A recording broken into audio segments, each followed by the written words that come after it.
Well, hello, hello. It is good to see you again, and welcome back to Path to Abundant Living. I am your moderator, Ryan Ruff. It's great to be back with everybody here on the show today. And of course, I'm going to be joined by the stars of our show, my right-hand men, of course, Matt Nordman and Scott Morrison of Morrison Nordman Wealth Management. And we're going to be diving into a really unique topic here on the show today. As many of our frequent listeners would know, we love to bring on interesting, unique guests from, the professional circle of Matt and Scott. And today we've got a great guest that's going to be joining us. Today we have Mr. Brooks Warner, and Brooks is the co-owner of the Mitten Home Team. And I want to have Matt and Scott kind of share their background and their experiences in knowing Brooks and getting to kind of talk with him about his expertise, of course, in the real estate market, but really an interesting conversation given today's market and the landscape of things as a whole. Very different than it was a few years ago. So we're going to be diving into all of that. We're going to get into some pressing real estate questions. We're going to be, of course, exploring what to be on the lookout for if you are a buyer in today's market, and of course, just some general tips and tricks from a real estate expert. So fun episode ahead. But first and foremost, let's go ahead and say hi to the guys. Matt, Scott, good to see you both this morning. How we doing? Morning, Ryan. Morning, Great Ryan. to see you. Scott, how are you today? Looking well, Matt, as always. Just trying to keep up with you, buddy. Just trying to keep up with you. I love it. Well, guys, we got a really cool episode today. We've got Brooks Warner from the Mitten Home Team joining us. Matt or Scott, why don't you frame things up for us? Why Brooks? How come we wanted to have him on the show today? I know we've got a lot of questions we want to run through them around real estate, but share with our audience kind of, why Brooks? Well, today we're really excited to have Brooks. I mean, the timing seems quite perfect. As you had mentioned, Brooks is a licensed real estate agent and co-owner of the Mitten Home Team. He's a lifelong resident of the Lansing area. He's also proudly served his country in the Marine Corps from 2004 to 2013. Coming out of the gate in the real estate world, he won the Bob Dingler Rookie of the Year award and has only excelled since then. He's helped local individuals and families with more than 300 real estate transactions, and I can tell you that 7 of those were with my family alone. So I've found Brooks to be, a true professional who's in the business for the right reasons. And, with the current interest rates the way they are, in mortgage environment what it is, we thought this would be an ideal time to bring in a real estate professional like Brooks to discuss with our audience and our clients the particular challenges of buying and selling in this environment. So we're just really, really thrilled to have Brooks with us today. Yeah, and with that, let's go ahead and welcome Brooks Warner. Brooks, thanks for joining us on Path to Abundant Living. Good morning. Oh, good morning. Thank you so much for having me. Great to see you, Brooks. First and foremost, thank you so much for your service. It is greatly appreciated. And I don't know if you had heard, we had Lieutenant Colonel Dan Rooney on from Folds of Honor. So again, anyone who serves, we are greatly appreciative of it. So thank you. I did hear that. That was a really cool interview. That's very interesting. So let's jump in. I'll ask the first question. Okay. In this area, being the greater Lansing area, like inventory is a huge problem, and interest rates and all this other stuff. So in your, like, how do you help people right now in this situation? Interest rates are the highest they've been, prior to 2022. Everybody's like, oh, I can get a mortgage for 3%. This is going to go on forever, which you probably know is not the case. So how do you help people and, through this interest rate environment when looking to buy a home? Or yeah, sell? I think there's a couple answers to that question. Number one for me is education. Everyone tends to have a short memory, and they look at the interest rates for the last decade, 12 years ish, since they've been this high, and they did expect that was going to go on for forever, which obviously wasn't reality. If we look at long-term averages, we're actually really close to the historical average for interest rate. It's taken some buyers out of the market for sure. And there's a number of different reasons depending on who that is. So happy to dive into all those different categories, whatever you guys want to talk about. Yeah, we would love to hear like what it is that you are seeing, kind of, as they say, boots on the ground. We'd love to see it so that others can learn from your expertise. So inventory, as you hit on, is probably the biggest issue right now. We're seeing the lowest inventory for the months that we're in ever in the Greater Lansing area. And let's back up and cover that real quick. So all the numbers that I'm going to say in the market I'm talking about is Greater Lansing area, which is roughly Needham and Clinton County. If any of your listeners are outside of that area, highly suggest that they talk to a local expert that would know their market specifically. So little disclaimer there. But yeah, inventory in the Greater Lansing area is the lowest that it's ever been. Definitely some of that is because of interest rates. I think we have a large group of the population that we're referring to as happily stuck. Like I would maybe consider moving, but I'm seeing what my payment's going to be because I locked in at 3.5% sometime in the last 4 or 5 years. And now if I have to get a 6.5 or a 7% interest rate and I upgrade my house, my payment goes up exponentially. So that's really hurting our inventory a little bit. I The think you crazy should. thing is I there's still, think I just want to interrupt real quick. I think you should trademark "happily stuck." yeah, I probably can't do that because I stole that from someone else. Okay. A mentor of mine and good friend, my business coach, Bill Middleton, is the first person who I actually heard that from. So yeah, that's a big part of the population.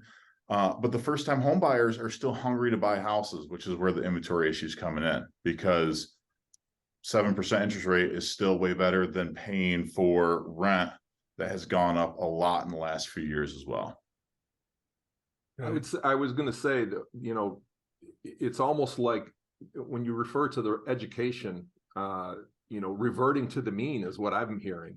Right. I'm hearing that we've been so spoiled that, folks forget what the average mortgage rate is. When you say education, how do you educate a prospective buyer or seller in that regard?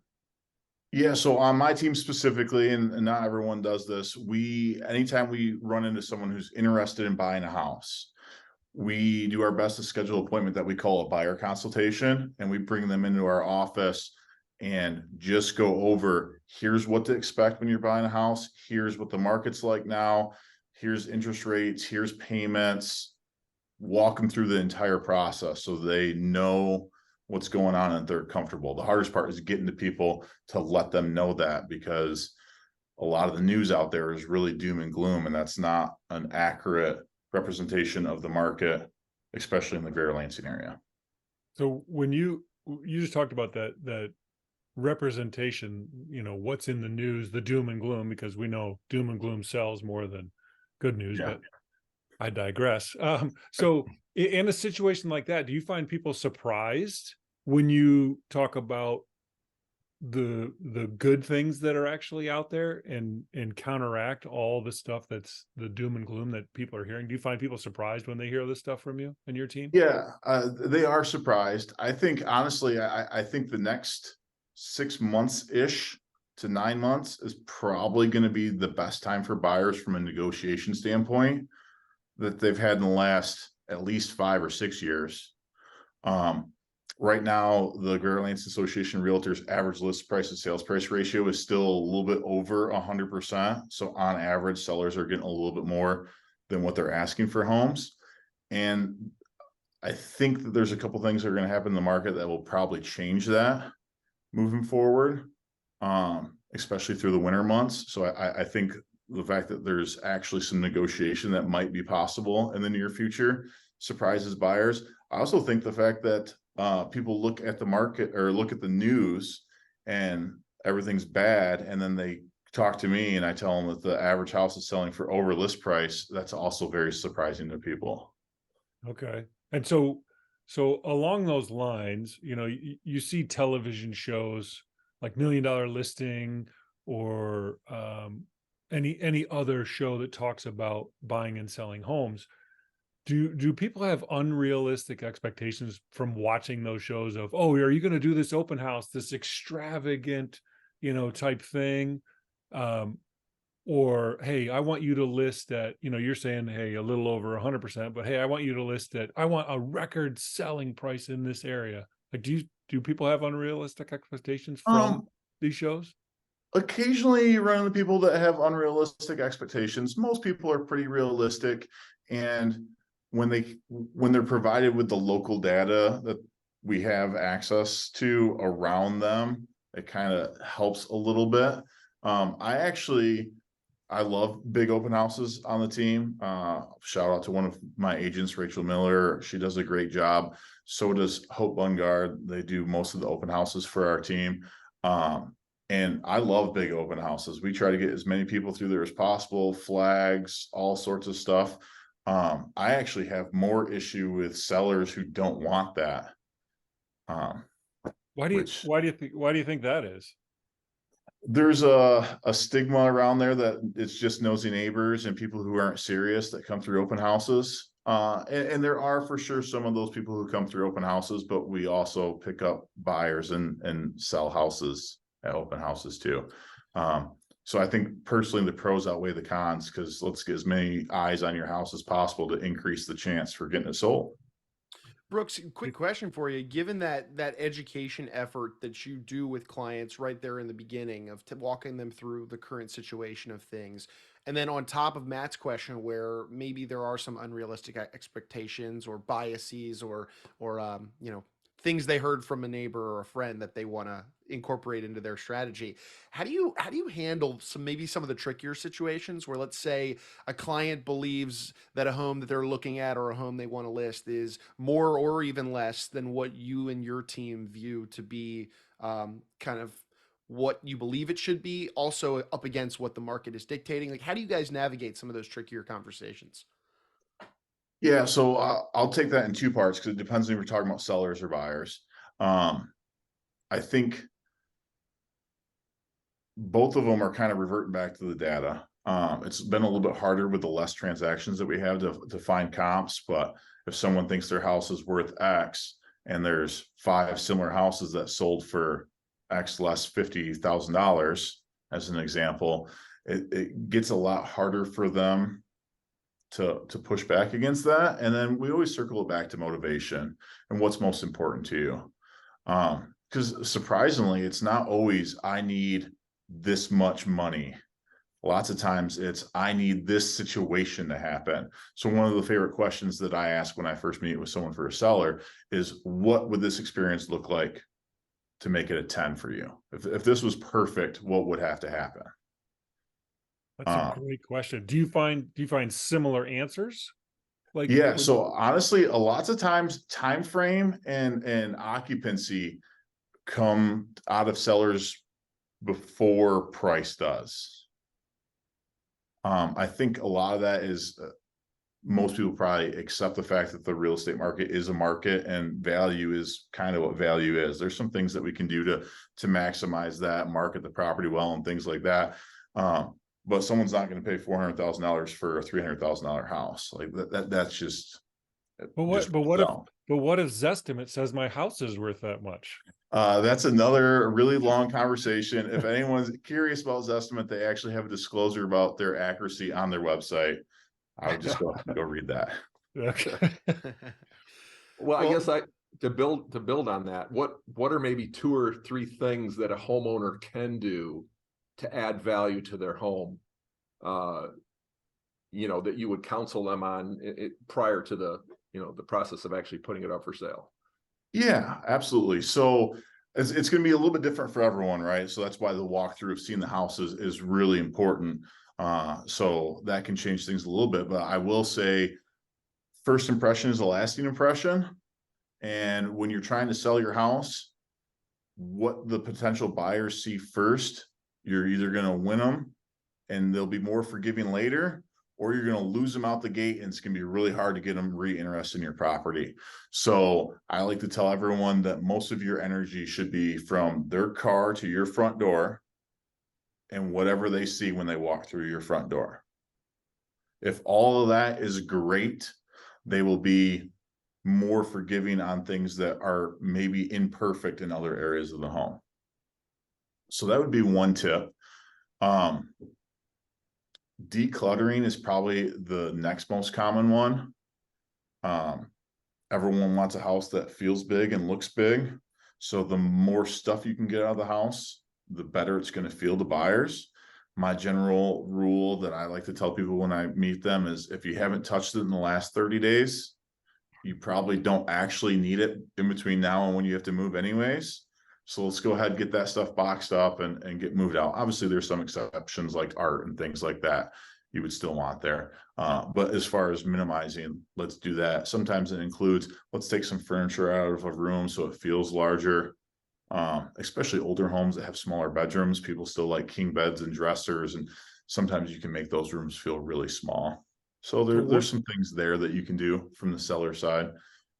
What about personal items like family photos and stuff like that? Do you recommend keep those or remove those so that people can envision themselves in their pictures sitting there? Yeah, you hit it. I do recommend that. I don't have any personal experience. I haven't done like a fixed test where I had people look at the houses with pictures there, but there's a number of studies out there that support the psychology of it's easier for a buyer to envision themselves living in the home if they're not staring at your face everywhere.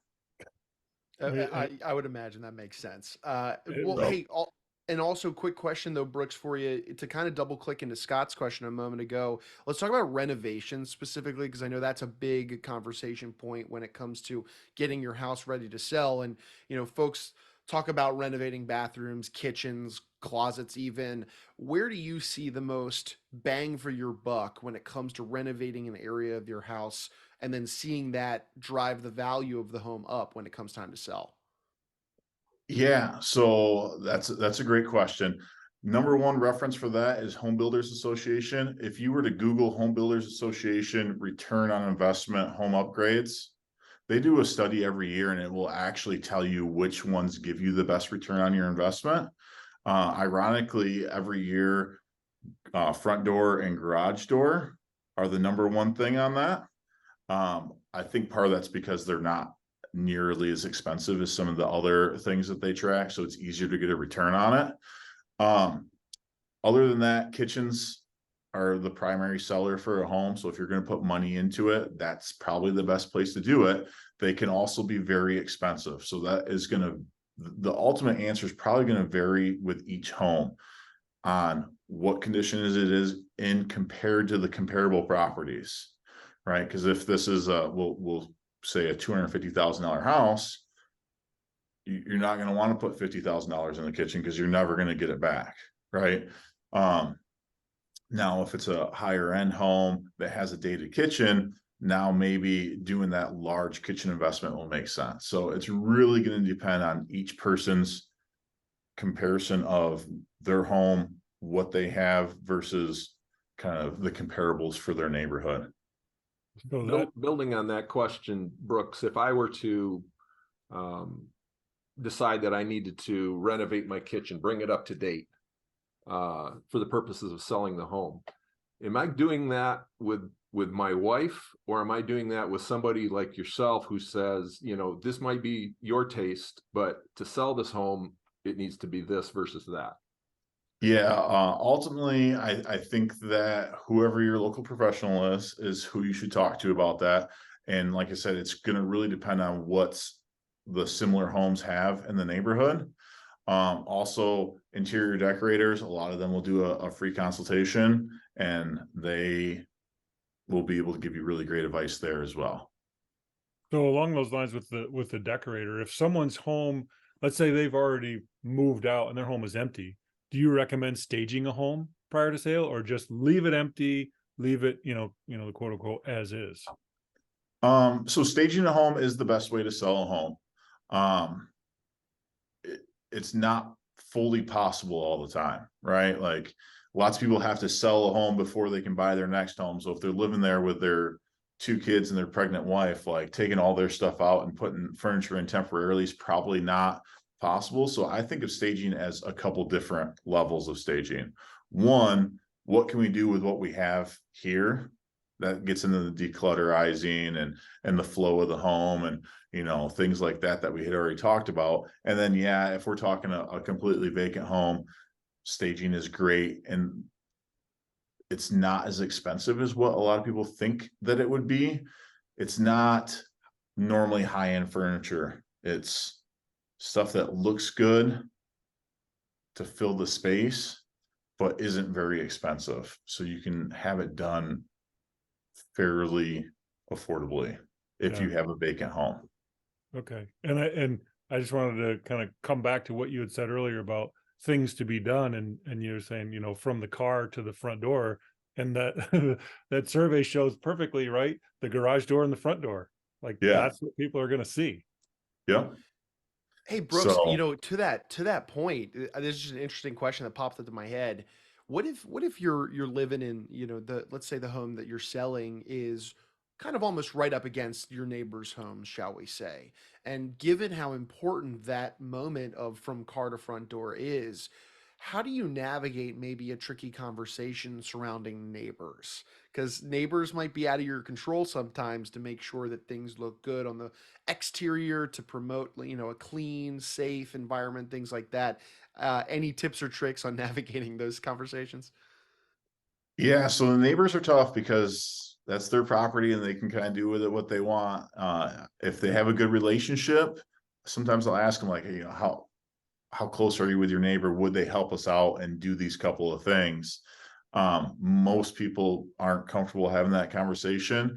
So as far as someone showing up to see the house, there's not a whole lot we can do about it. They're going to see the neighbors. Kind of try to draw their eyes to the house and away from the neighbors by doing things to prep the outside. And then same thing with the professional photography before we list the houses. Let's make sure that we're really focused on the features of the front of the house. So people are focused on that when they get here, as opposed to the neighbors who don't mow their lawn as frequently as we would like.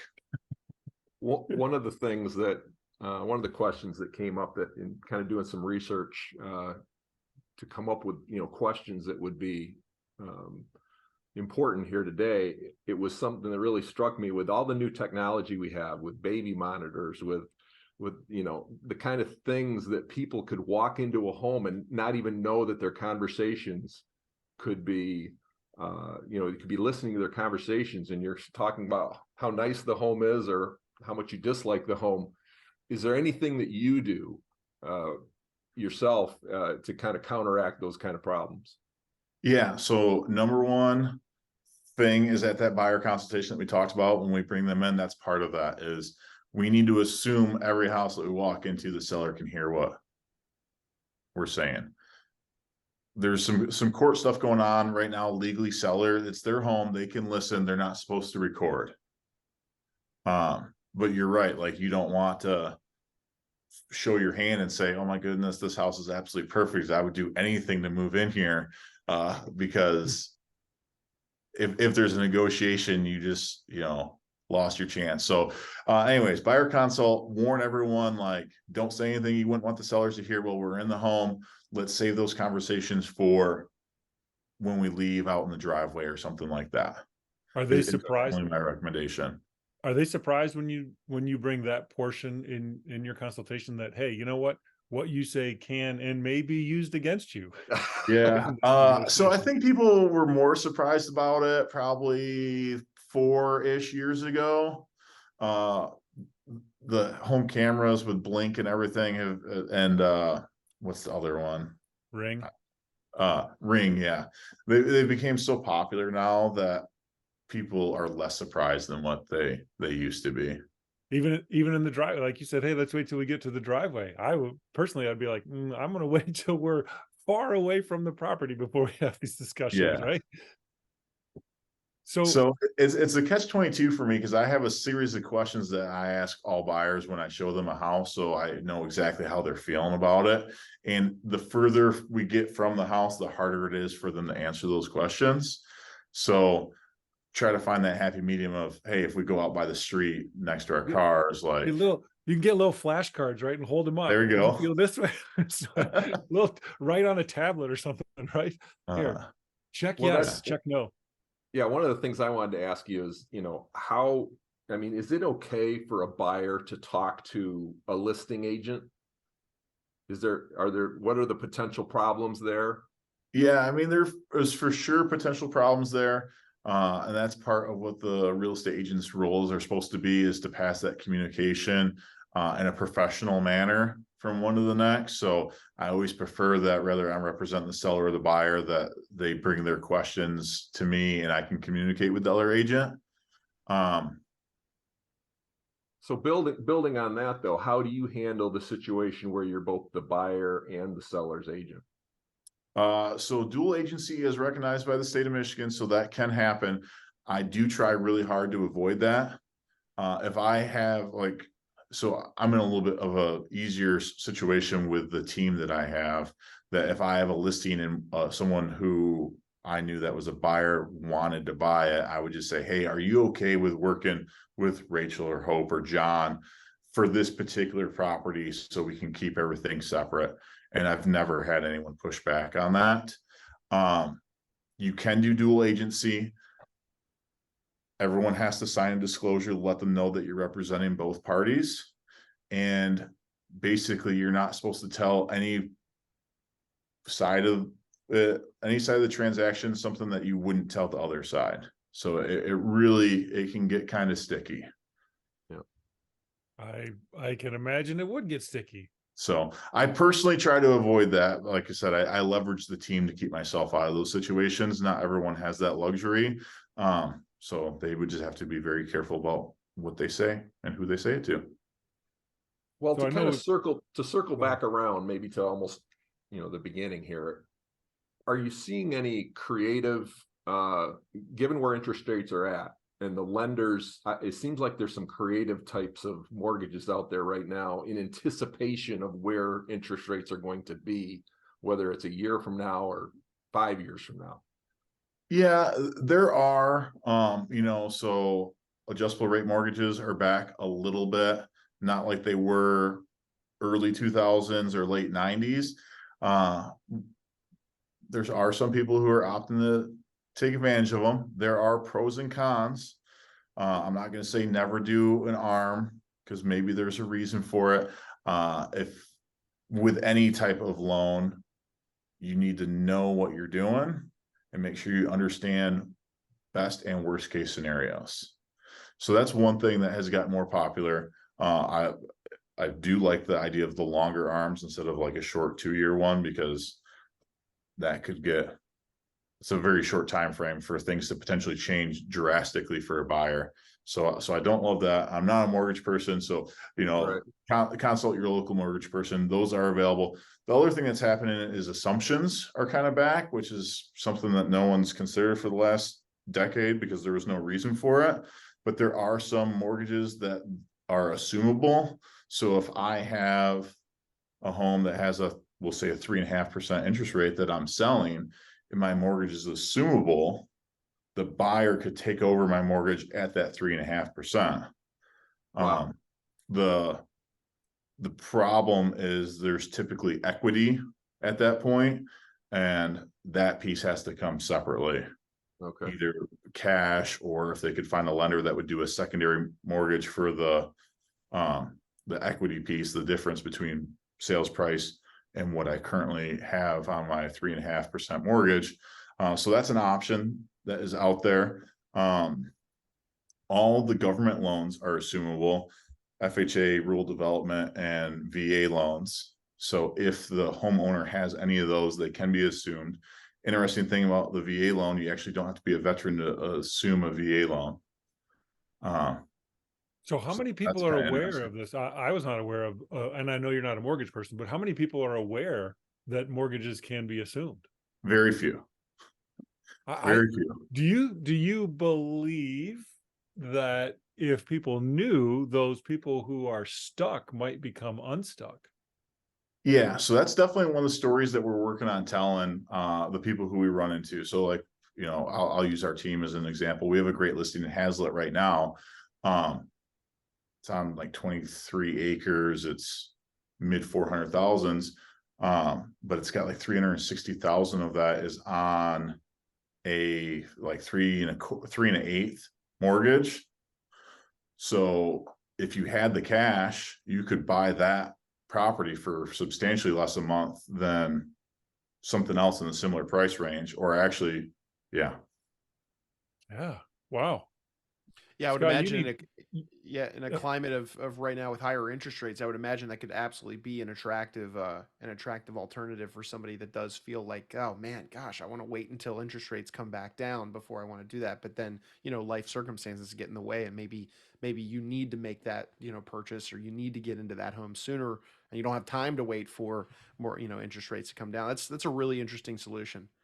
Yeah, Yeah. What, So, oh, I was gonna say to wrap, I think we're getting closer to wrapping this up here, but I was kind of wondering about if you got your crystal ball out, where do you see things going in the next 1 to 5 years or 5 to 10 years even? from an interest rate standpoint, Yeah, or just from the real estate market standpoint. yeah. So, well, I'll kind of combine those together, going off from what was just brought up about people not wanting to buy with the higher interest rate. There is no guarantee that they're ever going to go back down substantially. Like What? Scott, you What? had said earlier, we're pretty close to the mean. So if you're waiting on 3.5%, you might be waiting the rest of your life, and you will never be a homeowner. Also, even a slight drop is probably going to drive prices up quite a bit. So if you're waiting today because you don't want to pay 6 3/4 or 7 1/4, wherever they're bouncing around there, you want to wait for them to drop to 6 even or somewhere in that range. That's probably going to come with a quite a bit higher price tag on the house at that point. So make sure you're taking all factors into consideration and know what they look like, not just the interest rate. So that's what I'll say about that. As far as the real estate market for the foreseeable future, I don't see any major changes because our supply and inventory issue, there's not a great solution to. So the US has more people living in it than it's ever had. That's just is. And we have not started new construction at the level that we used to. So we are way, way behind on new construction, which means everyone has to fight over existing homes. Also, the cost of new construction makes it to where a lot of things are unaffordable for the middle class, which is the majority of the country and especially the greater Lansing area. So this is where all those higher interest rates and the hikes by the Fed and their fight against inflation really come into play. Exactly. But yeah, there's not an easy answer for the shortage of homes that are out there. It would be like multiple factors all aligning to change the supply and demand issue that we have. So I think for the foreseeable future, we're going to see prices continue to climb and a pretty aggressive real estate market. Which I'm guessing, in your line of work, there's the good and the bad, right? It's like, oh, this is great, but there's no inventory. We have tons of people who want to make that move, and yet there's nothing to show them. But having the strategy of the assuming mortgages, I think, I don't want to say it's a game changer, but that has to be really helpful. It is super helpful. It doesn't work for everyone. Like I said, you normally have to have cash or something to come up with a difference. But it is a tool that people should be aware of and taking advantage of. It's a very interesting time in the real estate market, so I guess greater Lansing area year to date, we're down about 20% in transactions. So prices are up. Homes are still selling for over list price, but there has been 20% less transactions done in the greater Lansing area than there was last year in the same time frame. Wow. It's a pretty big number, and nationally it's a little bit over that depending on what study you look at, but it's somewhere in that mid 20% range, less transactions. So that makes things a little bit more difficult. So it's not unique to this area. It's not unique to this area. It's pretty much, so every market's different. It's relatively nationwide. The extreme examples are basically around migration, net migration. So there are some states and some cities that have pretty negative net migration right now. So their real estate market is not doing as strong as Lansing's is. And then on the opposite side, there are some cities and states that have positive net migration, and their markets are really kind of out of control still. And then Lansing and Michigan in general kind of falls into that roughly net migration. So it's less of a factor for us here. Well, really appreciate you coming here with your expertise. If someone wants to get a hold of you and your team, what's the best way for them to do that? Yeah. So mittenhometeam.com is our website. You can find us on Facebook, Mitten Home Team at Keller Williams Realty. Same thing with Instagram. So you can find us all three of those. And then you guys are happy to share my personal email and cell phone number with anyone who wants to have a more in-depth conversation if you want to do that as well. Appreciate it. Thank you so much for your time today, Brooks. Yeah, Thanks, thank you so Brooks. much for having me on. It was my pleasure. Thanks, Brooks. Alrighty, folks, there we have it. Brooks Warner of the Mitten Home Team, co-owner over there. Really enjoyable conversation today, diving into some of those real estate questions that are pressing these days, talking interest rates, best practices for selling and buying a home. A lot of good information.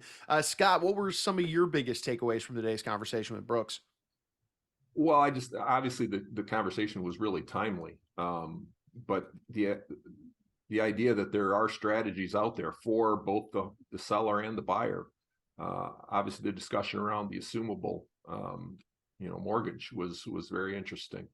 But I think that, when he coined the phrase, happily stuck, I think that's for a lot of people. They're struggling with, if I sell my home, yes, I can get a higher price for my home, but then I have to turn around and have a place to live. And then I'm back in the market of buying a home, assuming I need a mortgage. I'm going to be paying a lot more for that mortgage. So there's always that give and take, with interest rates. Interest rates come down, home prices go up.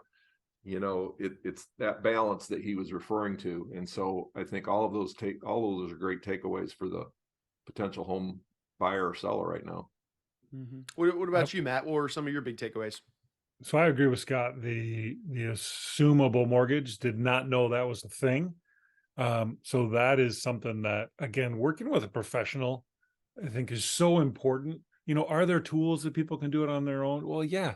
But again, if you want to put yourself in the best position and make smart decisions, that's what we talk about all the time, is making smart decisions with your money.